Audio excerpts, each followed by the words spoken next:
adelante. Gracias al Dios Todopoderoso. Jesús, mi Señor, mi Salvador y mi guía, como siempre inicio con la palabra de Dios, Romanos 15:13. Que el Dios de la esperanza los llene de toda alegría y paz a ustedes que creen en Él, para que rebosen de esperanza por el Espíritu Santo. Solo Dios nos da alegría y paz completa. Siempre estemos ahí, que el Espíritu Santo nos guíe permanentemente. Miren, el proceso inflacionario y la discusión que hubo en Palacio es un referente permanente de cómo caminar en las cosas, saber entenderlas y buscar soluciones lo más claras posible. El presidente dio un plazo de 10 días a su equipo económico para que, fruto de esas consultas, presente propuestas que vayan de alguna manera a limitar, a frenar este proceso inflacionario. Hay que entender que la economía se maneja por reglas, se maneja por leyes. Recuérdense que una decisión particular puede tener efectos positivos, pero puede complicar las cosas. Por eso es lo importante de tomar decisiones que realmente vayan al centro del asunto. Porque si se sigue pensando, como piensa el ministro de Agricultura, de que nada más fue en 4 productos que subieron, así no van a encontrar ninguna solución. Al contrario, así se están burlando de la población. Es decir, hay que estar claro, hay un proceso inflacionario reconocido por el que maneja la responsabilidad de controlar la inflación. Quien tiene institucionalmente la responsabilidad es el Banco Central. Una de sus, la número 10, entre todas las funciones, la número 10 dice controlar el proceso inflacionario. Entonces el Banco Central dice, hay un proceso inflacionario, no puede venir, el Banco Central hace una lista de una serie de productos que están subiendo y este ministro de Agricultura dice que no es verdad, en medio de una discusión para tratar de encontrar solución. Entonces, presidente Luis Abinader, hay que tener un poquito de cuidado con eso, porque a final de cuentas, entonces no se pueden encontrar soluciones claras. Por ejemplo, ¿quién sí planteó una posición clara en el aspecto? El encargado de la Dirección General de Aduana, Eduardo Yayo Lobatón. Eduardo Sanz Lobatón. Yayo. ¿Qué dijo él? Hay una serie de propuestas que están planteadas, pero que tienen que ser evaluadas con detenimiento y producto de una variación de una ley. Correcto. Esa es la posición. Es decir, no decir, no, eso no se puede hacer, o no, eso no es así. Vamos a evaluarla. Porque, señores, todo lo que están alrededor de la construcción han planteado, han venido varios ingenieros al sol de la mañana y varios sectores de la construcción lo plantearon en esa discusión, de que uno de los problemas que hay es las tasas aduaneras, sobre todo del transporte de las mercancías, de los insumos, de las materias primas. Es decir, lo que se está cobrando es exactamente igual a cuando no había pandemia. Ahí hay una variación, que es relativa, que es momentánea, es cierto. Puede ser. Te voy a explicar algo. Bueno, te voy a agregar el dato. Ajá. Lo que dijo el experto que habló con nosotros allá, oye, ¿qué pasa? Que se cobran las tarifas de servicios aduanales y aeroportuarios, por el monto general del transporte. Correcto. Entonces los transportes se han encarecido por la pandemia. No están cobrando una tarifa normal, sino están poniéndosela en función de la situación. Correcto. Y eso encarece el producto final. Eso es lo que dice. Entonces, la importación una final. Variación de esta naturaleza sí podría impactar de manera directa. Lo dijo el ingeniero que estuvo aquí. Sí. Dijo, ¿qué nosotros estamos pidiendo? Creo que le mandaron una carta al presidente. Nosotros estamos pidiendo simple y sencillamente que mientras dure esta situación... que se cobre el transporte como cuando estaba normal el mundo. ¿A quién va a beneficiar eso? Al país. Va a beneficiar al país. Eso sí puede implicar que muchos productos de importación, sobre todo en el sector de la construcción, bajen de precio. Esa es una visión clara. En el caso de los productos agropecuarios, miren, señores, oigan bien, la mejor salida para enfrentar el problema del sector agropecuario es auxiliar a los productores.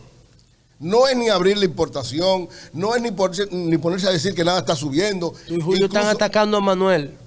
No, al contrario. Manuel va a hablar con nosotros mañana, va a plantear, a explicar la situación que él entiende, porque son varias visiones de las que todas hay que escoger las que realmente vayan a resolver la situación. Porque, ¿qué es lo que puede pasar? Lo que puede pasar es que si se toman medidas incorrectas, la inflación sea mayor y más peligrosa. ¿Por qué? Porque si usted, por ejemplo, no va a auxiliar a los productores, por más medidas que usted tome en el sector agropecuario, si usted no va directamente a auxiliar a los productores para que esos productos lleguen en un precio menor al mercado, a final de cuentas lo que va a quebrar los productores, va a encarecerse más la situación y va a generar un conflicto social porque esos productores evidentemente que van a pasar a una situación complicada y difícil. Va a aumentar el desempleo, va a aumentar la delincuencia, va a aumentar la desesperanza y quién sabe lo que pueda pasar desde el punto de vista social. Pero si la gente, si la gente dispone de mayor liquidez, va a adquirir los productos que están en el mercado. El gobierno ya ha ido en auxilio de los productores. Claro, yo soy de los que he planteado que debe ir de nuevo, es decir, debe haber más recursos, tasa cero, sobre todo para los productores de alimentos. Yo he estado diciendo, Oli, desde el principio yo he estado diciendo, las causas económicas, las consecuencias económicas de la crisis del COVID van a ser peores que la de salud. Y he estado diciendo, yo tengo un año diciendo, presidente, el sector agropecuario y las pymes son fundamentales en este tiempo. Fundamentales para que la gente tenga ingresos, para que pueda asumir compra de productos, pero también para poder tener una cantidad de productos en el mercado disponible que garanticen estabilidad de precios. Señores, ley elemental de economía. Eso lo dijo Pedro. En la medida en que haya una situación de no oferta, olvídese que van a subir. Eso lo dijo Pedro Brache. Claro, es que es lógico. Pedro Brache dijo, lo que hay que garantizar, y me parece muy bien, productos en el mercado. Es que haya productos en el mercado, que no haya escasez. Entonces, totalmente de acuerdo con esa posición. ¿A quién es que tú tienes que garantizar para que haya productos? Señores, oigan esto, ¿por qué no hubo problemas prácticamente en los primeros tiempos de la pandemia, en el gobierno del presidente Danilo Medina? Porque los productores, y ni hubo escasez en ningún momento. ¿Por qué? Porque hubo un auxilio y estaban permanentemente los productores, por lo menos tratando de hacer las cosas. Así es. En la etapa desde que se pudo, hasta que se abrió la economía.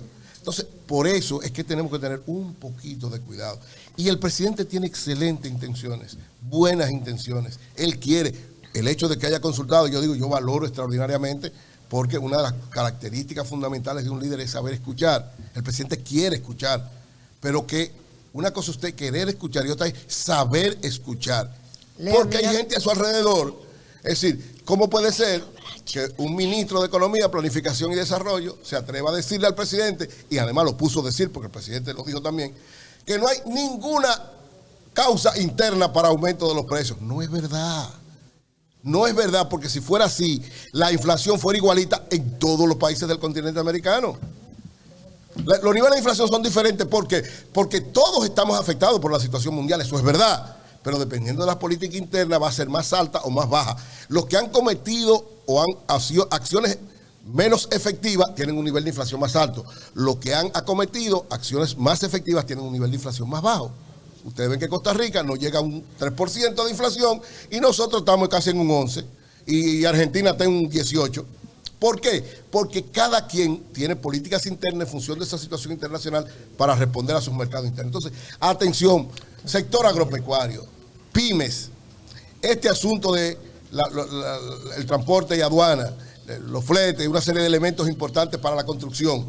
Y oigan, algo más grave, y quiero aquí referirme a una denuncia que hace Abel Martínez, el alcalde de Santiago, uno de los mejores alcaldes que tiene el país. Él dice, oigan esto, que esta situación de incremento del 50% de la mayoría de los materiales de construcción puede llevar a que las alcaldías no puedan hacer obras. ¿Por qué? Porque tienen planificado un presupuesto para la construcción de las obras, pero se le ha duplicado, o triplicado, o cuadruplicado. Entonces eso va a limitar sensiblemente la acción de las alcaldías. Y yo creo que tiene toda la razón Abel, que también tiene que estar vinculado, porque el gobierno no es solamente el Poder Ejecutivo. Estamos hablando de que el gobierno del Estado Dominicano comprende todo y las alcaldías son los gobiernos locales. Entonces los gobiernos locales también tienen que tener una serie de facilidades en todos los órdenes para poder resolverle a las poblaciones. En este caso, con construcción de obra, que por demás, la construcción de obra, la construcción en sentido general, es el área económica que más empleo puede generar y que más rápido puede contribuir a la reactivación de la economía. Entonces, esta preocupación también debe ser tomada en cuenta precisamente para las medidas que se van a tomar en lo que tiene que ver con el área de construcción. Hay una preocupación mayor porque hasta los gobiernos locales están en esta situación y valoro extraordinariamente esta preocupación del alcalde Abel Martínez porque además es uno de los alcaldes más efectivos que sabe que su efectividad podría estar limitada si los precios de los materiales de construcción siguen tan caros. Así es que exhorto al presidente Luis Abinader a que sepa tomar las medidas correctas, las medidas precisas, y que sepa no solamente escuchar a su propio gobierno, sector privado, a los empleadores, a los empleados, a los alcaldes, para tomar la medida correcta. Y en cuanto al aumento de salario, finalmente, hay una inquietud de todos. Ciertamente tiene que haber un aumento de salario, pero el sector de los trabajadores tiene que tener claridad de esta situación. Tienen que actuar con sentido de este momento. Coordinar con los empresarios, porque si bien es cierto que se le ha caído el salario real, es verdad, con los niveles de inflación, el salario real de todo el que tiene un salario se ha caído, es menos. Pero podría ser peor si se generara una situación de desempleo, porque entonces no tendría nada. Sí, pero el sector, perdón, esta acotación, el sector sindical en la mesa que convocó el presidente dijo, y le echó un boche a los empresarios, el sector sindical le dijo, ¿qué es lo que ustedes están hablando de que no se puede ahora subir el salario? Cuando el sector privado, el sector industrial, el sector privado, no solamente el industrial, es solamente una minoría que ganan entre 30,000 y 50,000 pesos. Yo creo que el sector... Ok, eso es verdad, pero tú sabes lo que pasa. Y perdón que te haga esta digregación, pero quiero completarla.